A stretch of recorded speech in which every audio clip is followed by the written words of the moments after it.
Assalamu alaikum wa rahmatullahi wa barakatuh. Welcome to our season premiere of Gates to Goodness, where every night during this blessed month of Ramadan, we will be bringing you topics and ways to increase in goodness. As Allah subhanahu wa ta'ala said in the Quran, Hal jaza'u al-ihsani ila al-ihsan, is there any reward for good except good? So during this blessed month of Ramadan, we will be searching for many ways to increase in good and increase in nearness to Allah subhanahu wa ta'ala. I'm your host, Youssef Kromah, and I have some wonderful guests here with me today whom I would like to introduce. Firstly, I would like to greet you with the greeting of Jannah. Assalamu alaikum wa rahmatullahi wa barakatuh. I'll start from my right. Wa alaikum assalam wa barakatuh. I'm Kareem Adib, and I've been here a couple of times before, and it's always a pleasure, and especially more pleasure in Ramadan. It's a blessed month, and it's always good to have good company and talk about things which get us closer to Allah subhanahu wa ta'ala. Okay, alhamdulillah, it's a pleasure to have you on the show, Brother Kareem. Inshallah, I look forward to some wonderful conversation. And I'll go this way to my left, and we're going to start with the brother here. Assalamu alaikum. I'm Amr Abdul Al. Actually, this is my first time here, so I'm looking forward to it. And Ramadan Mubarak to all the Islamic nation and all Muslims all over the world. Alhamdulillah. Ramadan Mubarak to you and yours as well. Thank you. Next, we're going to go to the veteran of our station, the good brother Idris. Idris, please introduce yourself. My name's Idris. I'm not new. Of course, I did Gates of Goodness last year. Same thing with different format, but same show. And alhamdulillah, I'm happy to be here. It's always a good thing during Ramadan. It's a good feeling and a good time. And hopefully, inshallah, I look forward to a lot of discussion and hopefully benefiting people and ourselves first of all. Alhamdulillah Rabbil Alameen. So tonight our topic is going to be ways to maximize the benefits of the month of Ramadan. There's so many benefits, there's so many blessings in this month, and we're trying to find ways to gather as much barakah, as much blessings as we can get, because we know that this month is not promised to us. You know, some people, they passed away directly before the month even began, like Muhammad Ali. May Allah Ta'ala have mercy on his soul. We know that he passed away a day before the month of Ramadan came. There will be some people that will pass away within the month, that will not see the end of the month. And there will be some people who, this will be the last month during this month. So we want to find ways to maximize the benefits and maximize all the barakah that we can get and have Allah Ta'ala accept those blessings for us, inshallah Ta'ala. So we're going to start with the first topic. With any act of ibadah, as the Prophet ﷺ said, إِنَّمَا الْأَعْمَلُ بِالنِّيَّةِ, that every action is based upon its intention. So we want to start this month of Ramadan with our proper intentions, inshallah ta'ala. I would like to open the floor. How are some ways that we can purify our attention during this month to safeguard ourselves from riyah and things like this, and missing all the benefits of Ramadan? How do we perfect our intention during this blessed month? Do you want me to go? Yes. First of all, as you said, the niyyah, or the intention, is the key to unlocking al-ibadah. Our life revolves around it, and this is our true path to Jannah. Al-ikhlas, which is sincerity to Allah subhanahu wa ta'ala, its key is niyyah. It's the intention, and as you said, the Prophet ﷺ says, إِنَّمَا الْأَعْمَالُ بِالنِّيَّةِ وَإِنَّمَا لِكُلِّ امْرِئٍ مَا نَوَى. All deeds are in accordance to their intention, and you get rewarded according to your intention. So if your intention is good and it's sincere, two people can do exactly the same thing, and there's the difference in their reward between the earth and the skies. It's you can eat, somebody can eat, or sleeping.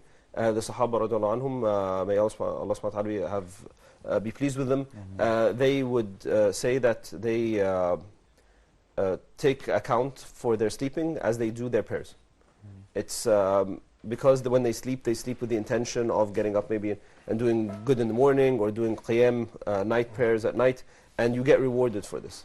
And the Prophet ﷺ in the hadith, he says that even the food, if you put it in your wife's mouth in type of playing with her and having enjoyment in the family, you get rewarded for that. So even the small things with the intention, they become big deeds. And this is how our ummah can compensate for the short lifespans we have. The Qawm Nuh, alayhi salam, he lived 950 years doing da'wah besides the rest of his life. So, and then this that wasn't his miracle. This was the community he lived in. They lived 1,000+ years. Our ummah, the Muslims, we live around 60, 70, maybe 80 years. So how can we compensate for that? We compensate through intentions. قُلْ إِنَّ صَلَاتِي وَنُسُكِي وَمَحْيَايَ وَمَمَاتِي لِلَّهِ رَبِّ الْعَالَمِينَ. Say that my life and my death and my sacrifice and my prayers are to Allah subhanahu wa ta'ala. لا شريك له. There is no, I don't associate any partners with Him in anything. So how can we have قُلْ إِنَّ صَلَاتِي وَنُسُكِي وَمَحْيَايَ, my life. All of my life is for Allah subhanahu wa ta'ala. How can that be? Through intention. I go to work with sincere intention that I want to do this for Allah subhanahu wa ta'ala. I want to improve the ummah. I want to get halal money to get to my kids. I take my kids out to have some fun with the intention of making them pious Muslims, making them love Allah subhanahu wa ta'ala, and I tell them these are the blessings from Allah. Every single action that you do comes with intention. And obviously Ramadan, as a ibadah, we need to have to be sincere, to purify our intentions, and to make it to Allah subhanahu wa ta'ala. This is, as you said, this is maybe a once in a lifetime opportunity, and this is it. I mean, this is the big one. If you hit this one, then maybe this could be the life-changing opportunity. It's and we have to approach it. This is the beginning, first day, got another 29 to go. This could be the month that changes your life, and you have to approach it with this, and you have to ask Allah subhanahu wa ta'ala. Allah subhanahu wa ta'ala is the most generous, and nothing is beyond Him. Ask Him sincerely to change. Ask Him to give you wealth. Ask Him for Firdaus al-A'la min al-Jannah. If you really, really sincerely do that, your life will change. You will find your hearts change. And this is لَعَلَّكُمْ تَتَّقُونَ. This is the whole purpose of siyam, fasting, is that we reach taqwa. It's not, so we feel the poor and all of these are good things, but if that doesn't affect your heart, then it's pointless. And this is where we get mixed up sometimes in our ibadah. We think that the whole idea of prayer is to stand up and do this, and then compare it to yoga, and I mean, that's not the idea. I mean, stretching and fitness, and that's good, but that's not the purpose of salah or prayer or any ibadah. The idea is submission, is that my heart submits to Allah subhanahu wa ta'ala. And I kneel down, and my heart kneels down with my posture, and it goes down and submits completely to Allah. Nothing, la hawla wa la quwwata illa billah. Nothing in my life will happen except with the blessing of Allah subhanahu wa ta'ala. And that's why in prayers we say, إِيَّاكَ نَعْبُدْ وَإِيَّاكَ نَسْتَعِينَ. Only you we worship, but that won't happen unless إِيَّاكَ نَسْتَعِينَ, which is, and we seek help from you. You know, you said something very important there. I was thinking about intentions, and as a principle of theology, to dedicate your entire life to Allah subhanahu wa ta'ala, your worship and everything to Allah, it's an excellent principle of theology. But in terms of the reality that we live in as millennials, we live in an individualistic society where everything is about I, especially with the advent of social media. So everything is about the selfie, everything is about me. I'm fasting, this is me fasting, this is my hungry face, right? To the degree that, there were, when I went to the masjid last night for Tarawih, there was a brother who, while everyone was praying, he was in the back and he was taking the perfect picture of the Quran, trying to get his perfect picture with the people praying in the background and post it on social media. And I was thinking, subhanAllah, like, where's the barakah going?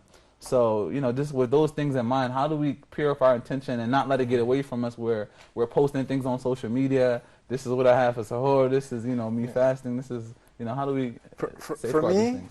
When I think about niyyah, it's like you said, it's the utmost, it's the topmost thing that you have to strive for. And in my years of thinking and reflecting and going through my teachers and learning, I realized that probably after belief in submission to Allah subhanahu wa ta'ala and His Rasul, niyyah was the number one reason why the Sahaba are different than any generation after them.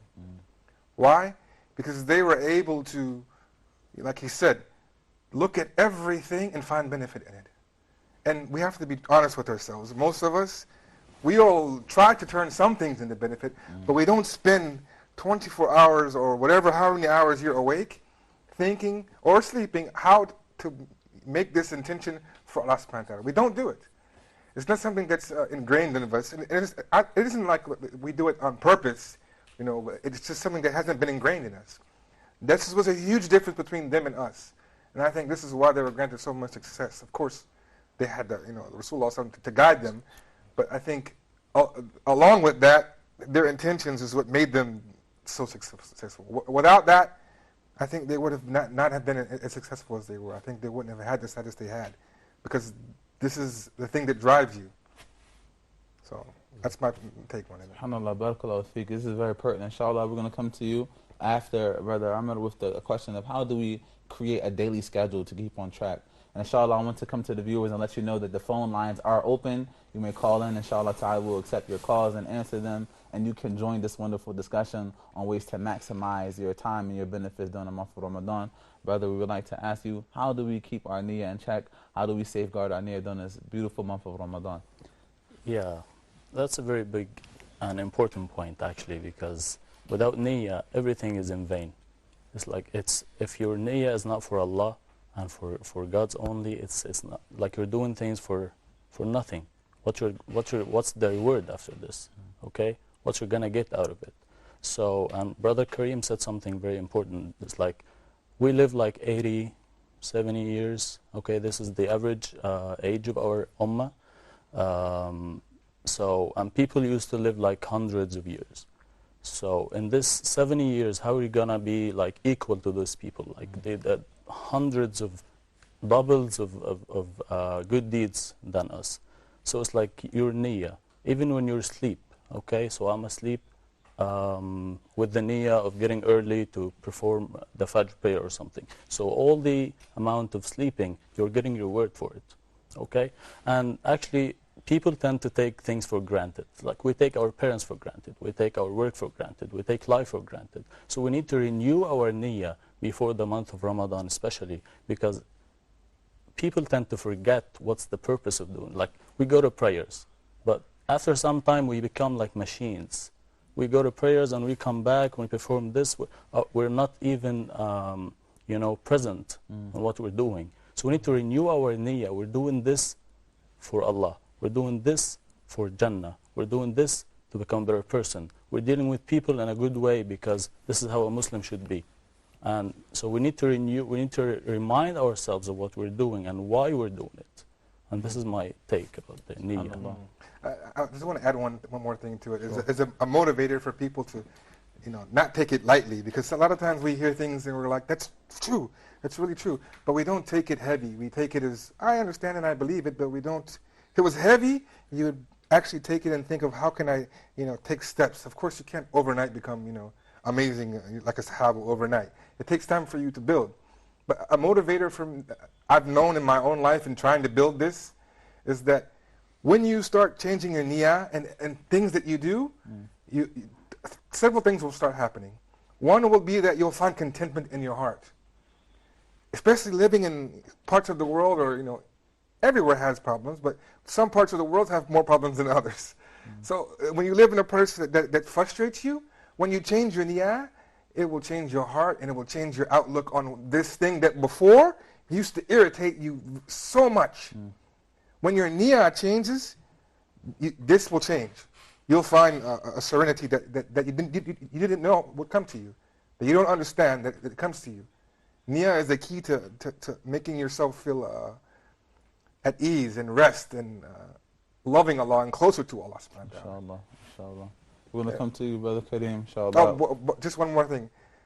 It's very easy to think about, when you're married, you'll do things for your wife, for intentions for your wife. If you love someone, you do things for them. If you really love Allah subhanahu wa ta'ala, your niyyah will be to do things for Him.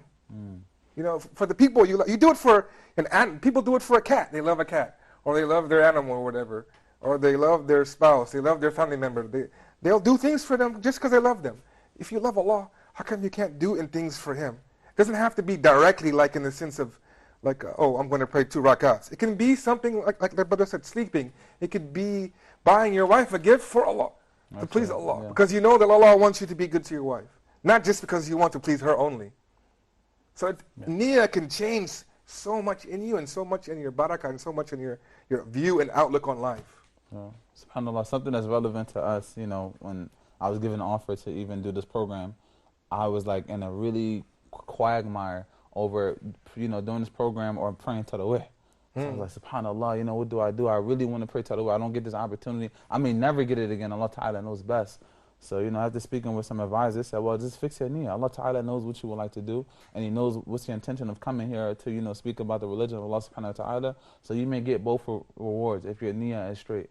So inshallah, as it pertains to us, Allah Ta'ala give us the reward as if we're praying Tarawih right now. Inshallah ta'ala. I'm going to come to you, Brother Kareem, with the question. Can I just add one little thing that my brother told? Like, he reminded me of this incident. One of my friends told me he's married, and like one time he helped his wife with the housework, and then she didn't say thank you. And then he told her, he got upset, and he told her, okay, I helped you with the housework for all day, and you didn't even say thank you. She said, okay, if you're doing it for me, thank you. But if you're doing it for Allah, Allah will give you the reward. So he stopped for a minute, and he said, oh my God, I need to renew my niyyah. It's not for you only, it's for Allah. I'm doing this for Allah. Everything should be done for Allah. And this is the point of renewing the niyyah. Inshallah, excellent story. So brothers out there, if you're cleaning the house and your wife has said thank you, khalas, just say alhamdulillah, inshallah. Brother, how do we make our schedule for Ramadan and monitor our daily worship, inshallah, during this blessed month? I think we need to first focus on the primary goals of Ramadan, so that we can set goals which work with them. And when we look at the Quran and the Sunnah, we find that there are a few primary things which work around Ramadan. First thing is the Quran, obviously. It's a month which, Ramadan is a month which the Quran was revealed. The Prophet ﷺ used to read the Quran twice with the Jibreel alayhi salam during Ramadan. And the Sahaba and the Tabi'een, the followers of the companions, they would leave everything aside and they would focus on Quran for Ramadan. So Quran has to be one of our main goals, and we'll talk about how we're going to do that. Dua, supplication to Allah subhanahu wa ta'ala, asking Allah subhanahu wa ta'ala for anything we want. And this is correlated directly in the Quran after the verses which talk about Siyam, and then in the end after they go through them, then Allah subhanahu wa ta'ala says, وَإِذَا سَأَلَكَ عِبَادِي عَنِّي فَإِنِّي قَرِيبُ أُجِيبُ دَعْوَةَ الدَّاعِ إِذَا دَعَانِ. And if my servants ask you about me, I am close to them and I will answer their prayers whenever they call upon me. And this is right after the verses which talk about Siyam. So there's a direct correlation between both of them, and the Prophet ﷺ says that three types of people which their dua is answered, and one of them is the fasting person until they finish their fast or when they are breaking their fast. So there's a direct correlation between Ramadan and dua, or fasting in general and Ramadan specifically, and dua. And the third thing is qiyam, tarawih.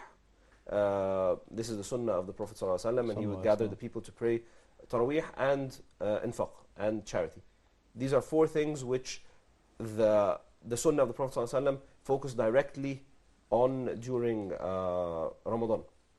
So we need to put ourselves what they call SMART goals, which are simple, measurable goals, but at the same time they need to be stretch goals, which are SMART goals, which are simple, they're measurable, they're attainable, but I can say, oh, I'm going to read one ayah per day. And I already read one ayah, and is it measurable? Yes. Is it specific? Yeah, all of this. But that's not stretching me. The whole idea of having Ramadan is to stretch myself so that my heart expands. I need to work on my taqwa. This is the whole idea of piety in Ramadan. Through these four approaches. Quran, this is the word of Allah subhanahu wa ta'ala. There's nothing better than it in the world. This is the last thing we have from the prophecy of the Prophet ﷺ, tangible, we can touch, we can read. This, whenever I sit and I think about the word of Allah subhanahu wa ta'ala, this is the real word of Allah subhanahu wa ta'ala. The miracle of the Quran, besides the Quran itself, the idea of me being able to comprehend the word of Allah subhanahu wa ta'ala.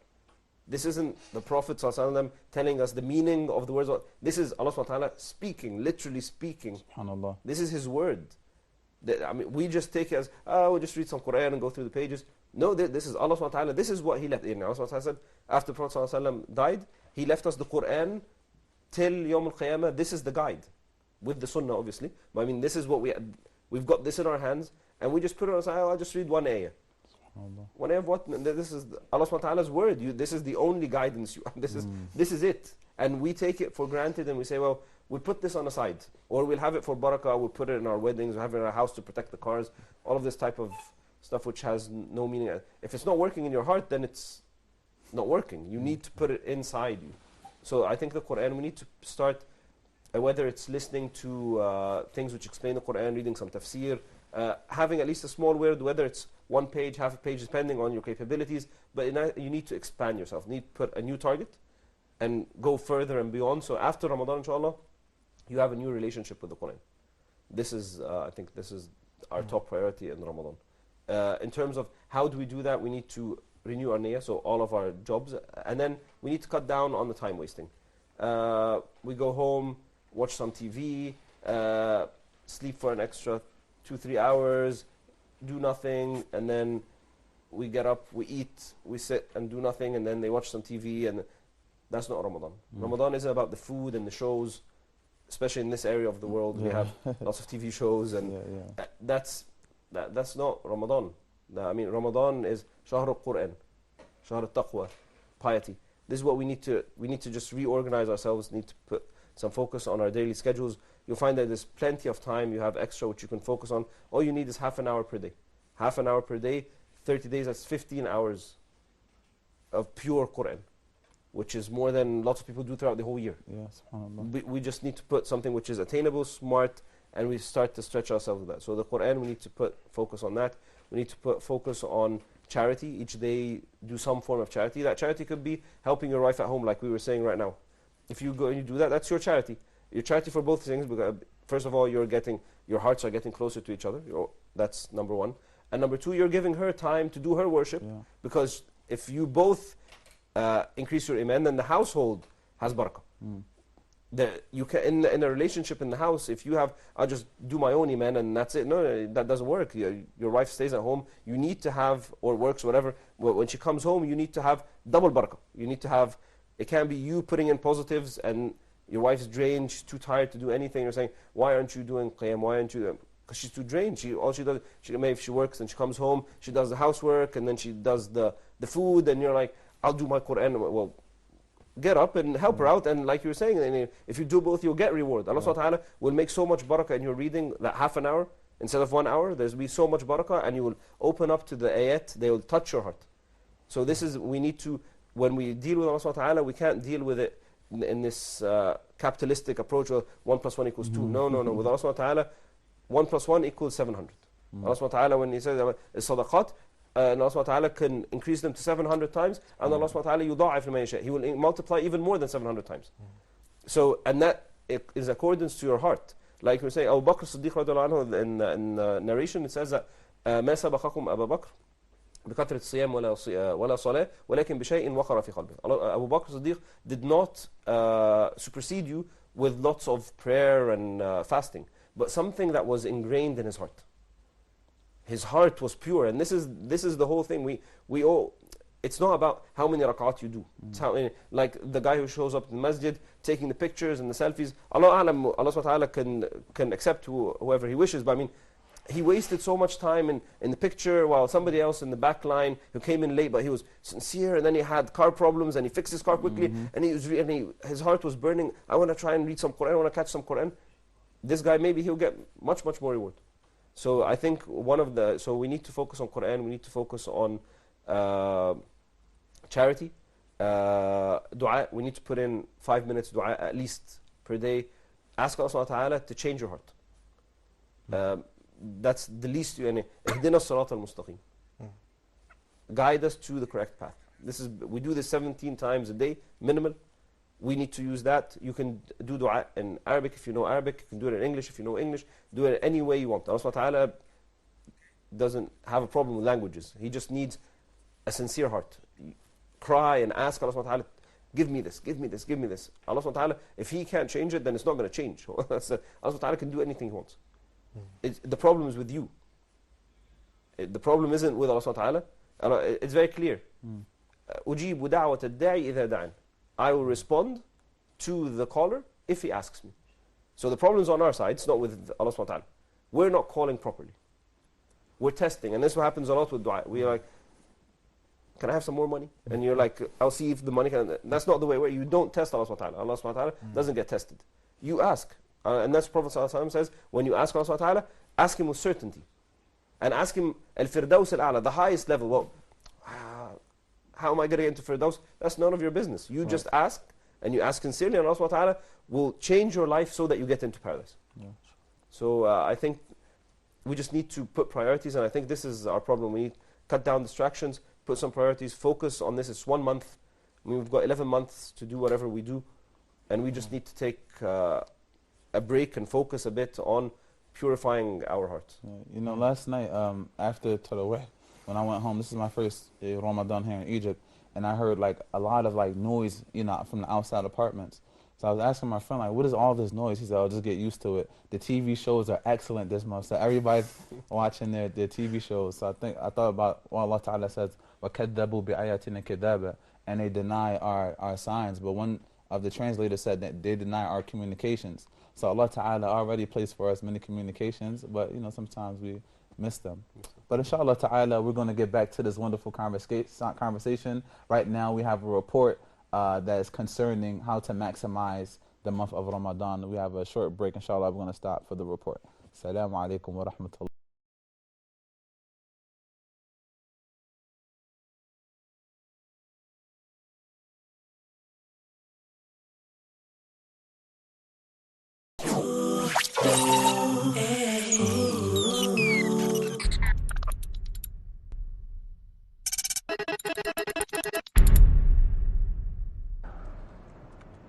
Bro, I'm so hungry. Man, are you for real? It's only the first day of Ramadan. Yeah, but I can't handle it. Bro, it's only 10 a.m. It's so easy. Anyways, what are you doing?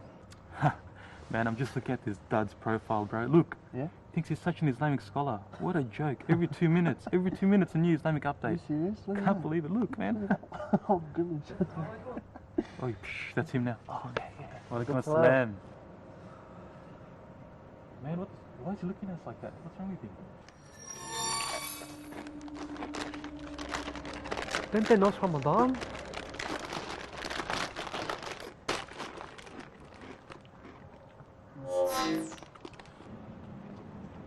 Assalamu alaikum.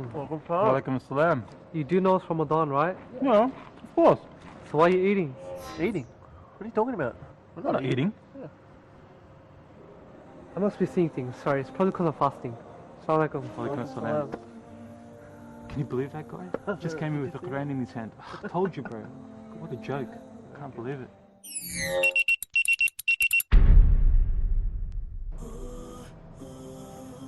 Oh, bro. Did you hear this new song? Check it out, man. What a tune.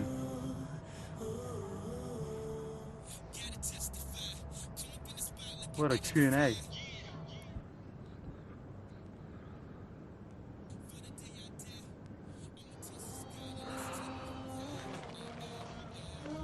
Why do they keep eating? It's supposed to be fasting. Don't they know it's Ramadan?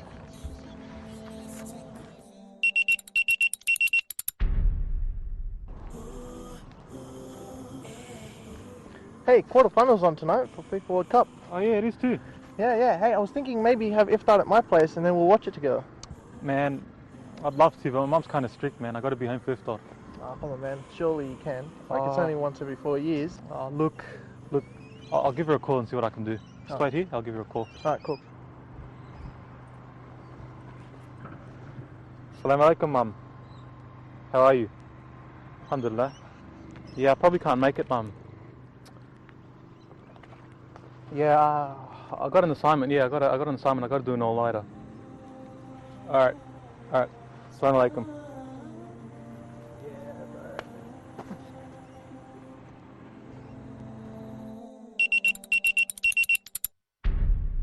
Oh man, look at that. 1 more hour till we can eat. Oh, yes. Can't wait, man. I'm starving. Can't wait till it's over. Whoa. What? Oh man, that's not right. No, it's alright. First look. Nah, man. First look.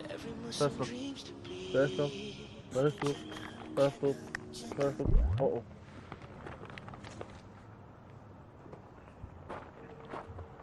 Boys, what are you doing? Are you really fasting? Yeah, of course. we haven't eaten all day.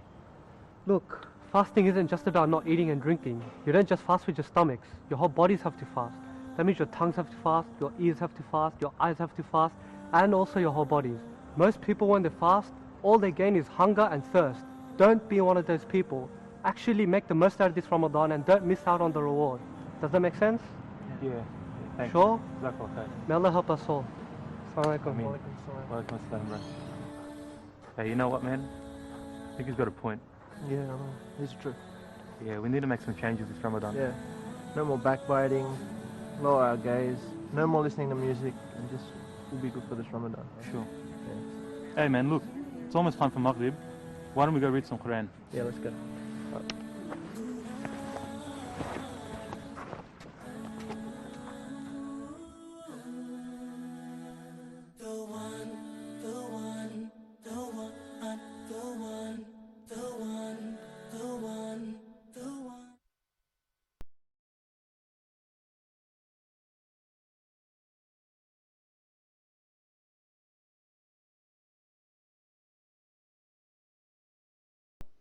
Assalamu alaikum wa rahmatullah. Welcome back to our season premiere of Gates to Goodness, where every night during this month of Ramadan, we'll be taking topics that will help us increase in our worship and increase in our goodness. As Allah subhanahu wa ta'ala said, Hal jazaa'ul ihsani illa al-ihsan. Is there any reward for good except good? So I'm your host, Youssef Kromah, and here we have our featured guest, Brother Kareem Al-Adib, and we have our guest, Brother Idris and Brother Amar.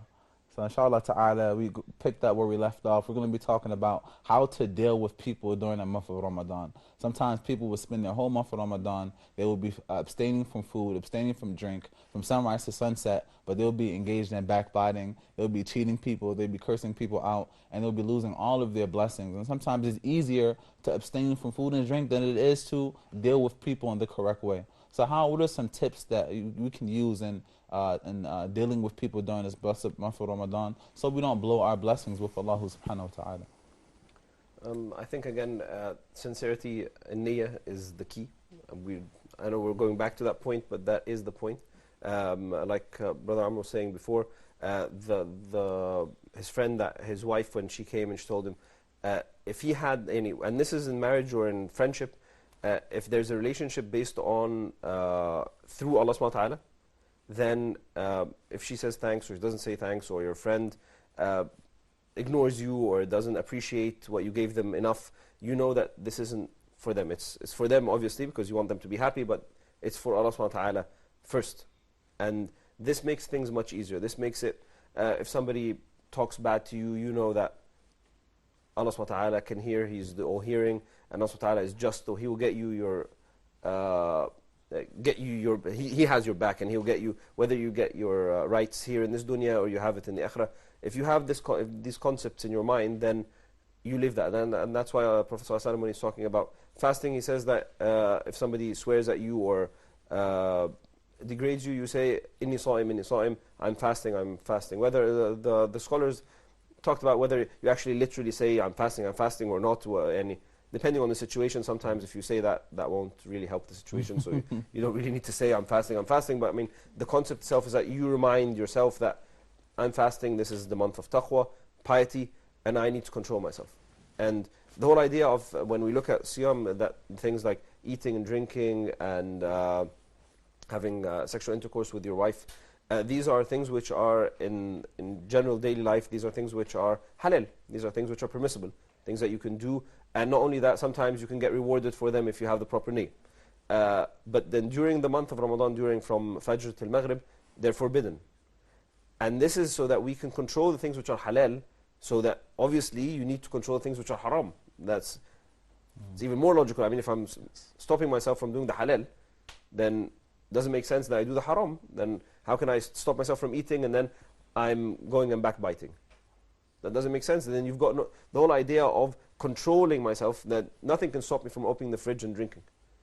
Only Allah subhanahu wa ta'ala sees me. I mean, you can sit at home alone, nobody's going to see you. The only thing that stops you is that you fear Allah subhanahu wa ta'ala. But then you go out and you talk to your friends, and then you fear people more than you fear Allah subhanahu wa ta'ala. وَالَّذِينَ آمَنُوا أَشَدُّ حُبًّا لِلَّهِ. And the people who truly believe, their love for Allah subhanahu wa ta'ala is more than their love for anything in the world. And this is where we need to, this is our benchmark for our love for Allah subhanahu wa ta'ala. Can we stop ourselves from doing this? Is my love for myself more than my love for Allah subhanahu wa ta'ala? أَرَأَيْتَ مَنِ اتَّخَذَ إِلَهَهُ هَوَاهُ. Have you seen who has taken his Lord, or the one that he worships, hawa, his temptations, or his ideas, his whims? Look at this girl, and then you look. Well, this is a test. Do you love Allah subhanahu wa ta'ala more than you love yourself and your temptations, or is it are they going to win in this time? Backbiting. It's sometimes very tempting. this guy just really dissed you and you've got a big problem with them, and then you've got a chance to talk about them in a bad way, and then you say, I'm going to hold myself back for Allah subhanahu wa ta'ala. Then you love Allah subhanahu wa ta'ala more than you love yourself. This is another test. All of these are tests that go through your day, and this is what we need to do in terms of our relationships. We need to know that everything, all our relationships, قُلْ إِنَّ صَلَاتِي وَنُسُكِي وَمَحْيَايَ وَمَمَاتِي لِلَّهِ رَبِّ الْعَالَمِينَ. All of my life and my death is for Allah subhanahu wa ta'ala. Allah subhanahu wa ta'ala is the all-hearing, and this is why we need to know His names and attributes. When we know that He's the just, and that He sees everything, He hears everything, and He's the Rahman, the Rahim. Al-Jabbar. Jabbar has two meanings. Jabbar means the one that has strong power over people, and Jabbar means the one, min al-Jabira, which is the caste, the one that heals you. So He will heal your heart, and He'll get you your rights back, and He will hear, and He knows your situation. Al-Alim, He's the all-knowing. You don't need to tell Him what's going on in your heart. He knows that you're really hurt, and He knows that you're suffering, and He knows that you're holding it back for Allah subhanahu wa ta'ala. وَمَنْ تَرَكَ شَيْئًا لِلَّهِ عَوَضْهُ اللَّهُ خَيْرًا مِنْهُ. Whoever leaves something for Allah subhanahu wa ta'ala, Allah subhanahu wa ta'ala will reward him much better than what he left. That could be a reward in his heart, whether it's sincerity, whether it's iman, whether it's true love for Allah subhanahu wa ta'ala, whether it's happiness. All of us are looking for these things. And these things come through tests. MashaAllah, tabarakallah. Very, very pertinent points that you made. Alhamdulillah, I would like to change to our other guests, inshallah. What are some ways that we can utilize to, sort of create harmony between us and other people, especially while we're fasting, in order to not blow our blessings during this wondrous month? Yeah. So the idea of control, as Brother Kareem said, to have control over your nafs, like your desire. Like when someone is cursing at you, you have this huge desire to come back at him. You need to respond, like your ego. Like you have to say something. It's my dignity. I have to say something. So this is how it's the opportunity for us in Ramadan to control ourselves. With devils, like where the demons and devils are like chained. So you have the opportunity to control yourself. Okay, no, I'll refrain. I'm not going to say anything. I'm going to respond with a smile on my face and saying, Inni sa'im, I'm fasting. I'm not going to respond with hatred. I'm not going to say anything bad. Okay, because it's not like the idea of not eating or drinking, which is halal, during the day of Ramadan. And why? Why I'm not eating or drinking? What's the idea? It's to have control over your desires, to have control over your nafs. It's like, I'm in charge here. Okay, it's not you. Okay, I can eat, I can drink, no one sees me, no one will judge me, especially for Muslims in non-Muslim countries. It's like no one is fasting, only Muslims are fasting. So if you go and eat in public, no one will judge you, so it's fine. But it's you and Allah and your nafs. Who is in charge, you or your desires? No, in this month, as a start, I'm in charge. Okay? If someone is saying bad stuff to me, I'm not going to respond to him. No, I'm inni sa'im, I'm fasting. Thank you. I'm not going to say anything. So this is how you have control over yourself, your ego, your nafs. And also Ramadan is a good opportunity for people, for Muslims living in non-Muslim countries, to present a good image of Islam to people, to tell people what's the real image or the real Muslim image that you should tell people. People should see you in this way. Like, I'm fasting on this month, I'm not saying anything bad, I'm treating people very good. They never hear you say anything like which is insulting or something. Yeah. So this is a very good opportunity, especially for the non-Muslim countries. Yeah, I always say that the best da'wah is just being Muslim. You don't have to tell people, go and be Muslim and do this. This is just to be Muslim. Once people see our akhlaq, they will naturally be inclined towards, towards what is he practicing? I want to know what he's doing.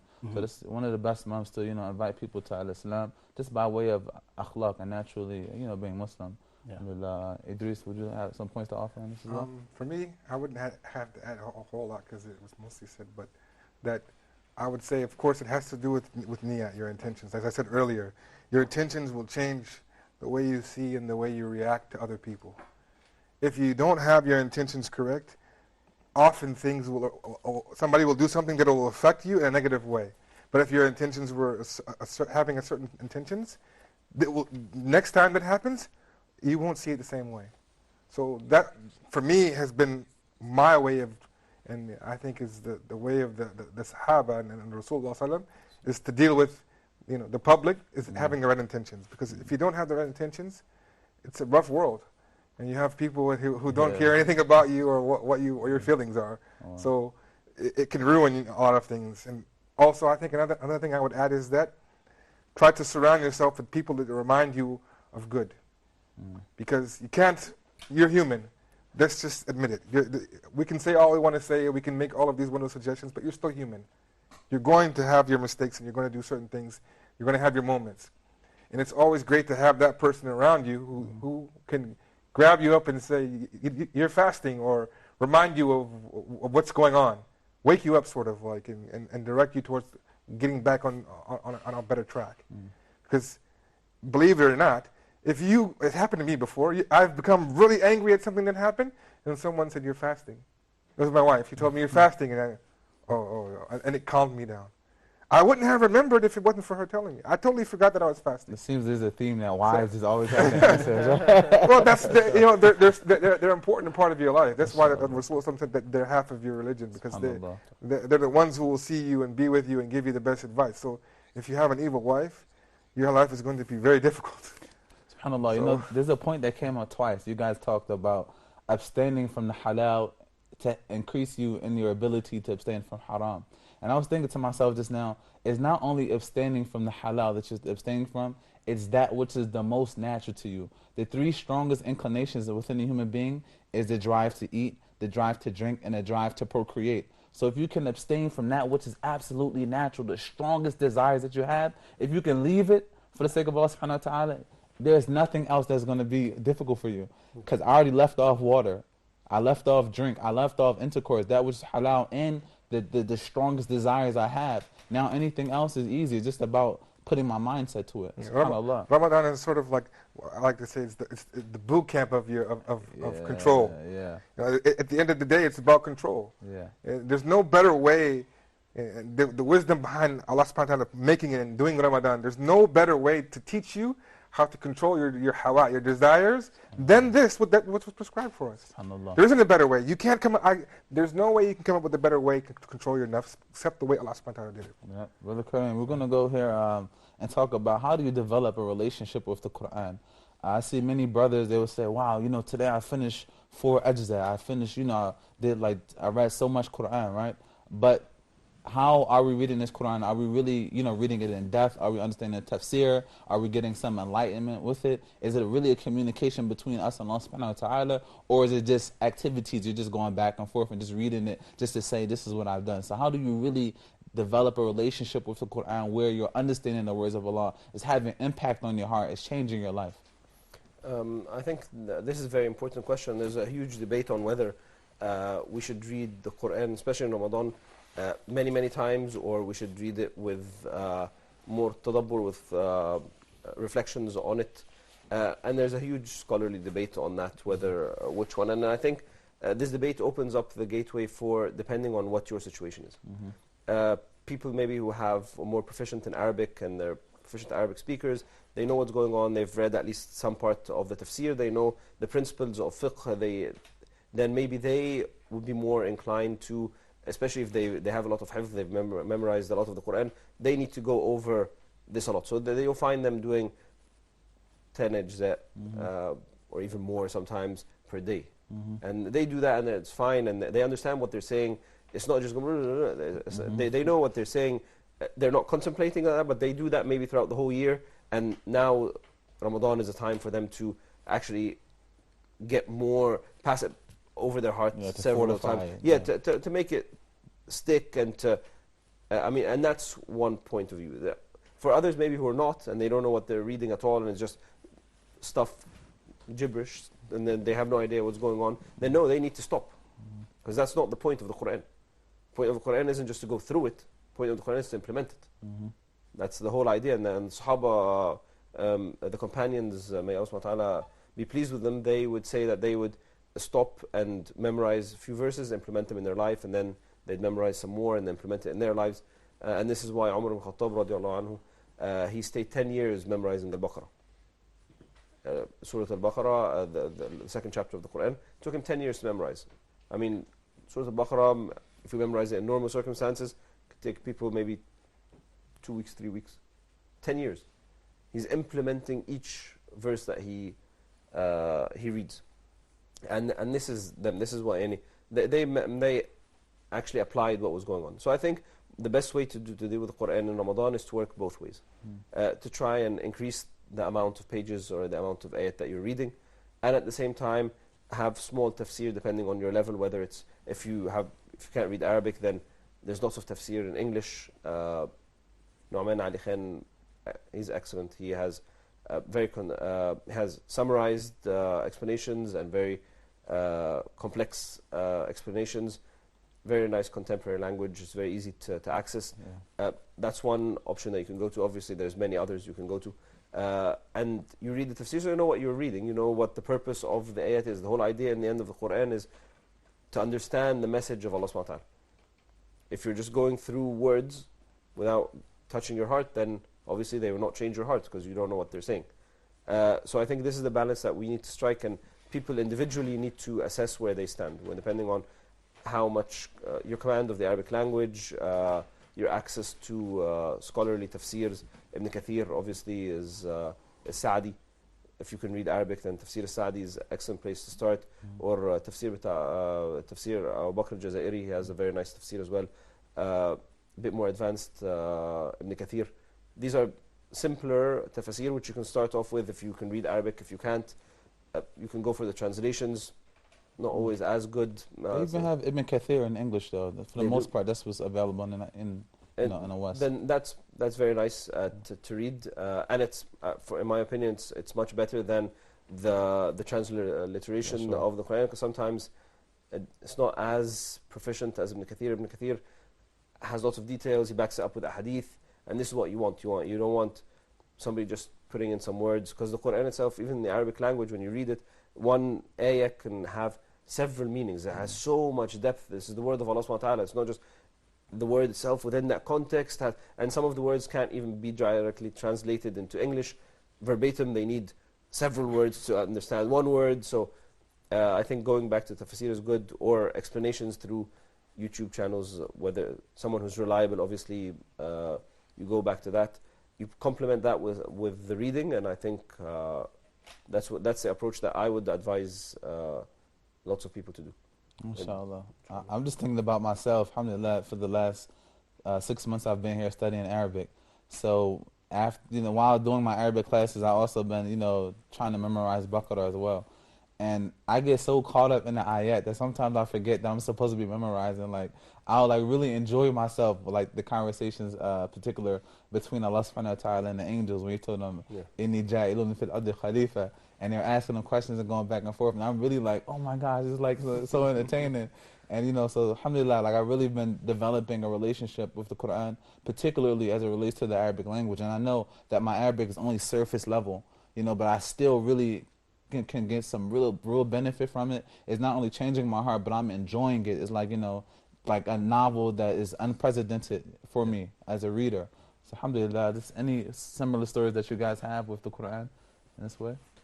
For me, I think most people, what they need to do is be realistic with themselves, and don't make decisions on your iman high, as I say, because you'll be feeling this rush. This beginning of, I'm going to read this much, and blah. Be realistic with yourself. Know your schedule. Know what's realistic for you, and find that goal and start working on it. You need to build a habit of it, because reading the Quran, believe it or not, isn't easy if it isn't a habit for you. If it isn't a habit for you, I don't care who you are. If it isn't a habit for you, having to read it all the time or a lot, it won't be easy for you. Allah won't make it easy for you. When He said He made it easy, for those who care and want it and love it and go after it, yes, it'll be easy for you. For those who take it lightly, it's not going to be easy for you. Like they say that people, they memorize Quran easily. Yeah, those who want it will memorize it easily.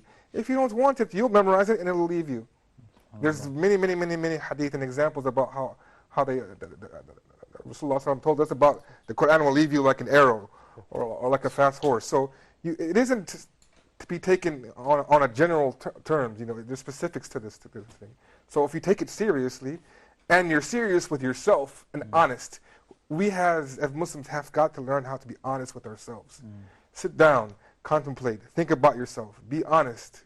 Only you and Allah know what's inside of you. Be honest with yourself, truly honest, and learn how I will make a plan and do one step at a time to build a habit and learn to get where I want to be. SubhanAllah, you know, a friend of mine told me recently that really really shook my heart. He said, if you leave the Quran for a day, it may leave you for a lifetime.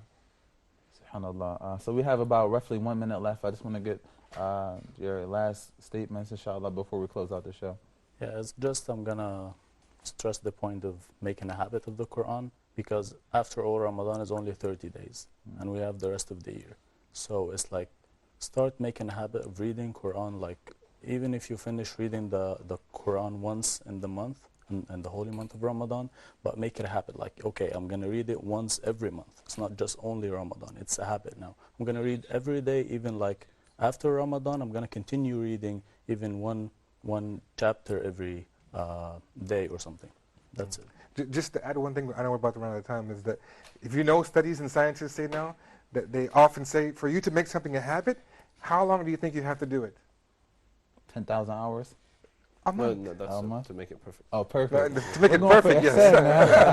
But I mean, to develop a habit, they usually tell you it takes at least a month of repetitive actions. So think about it. I mean, if Quran, 1 month, make it a habit. This is the time for you. Inshallah.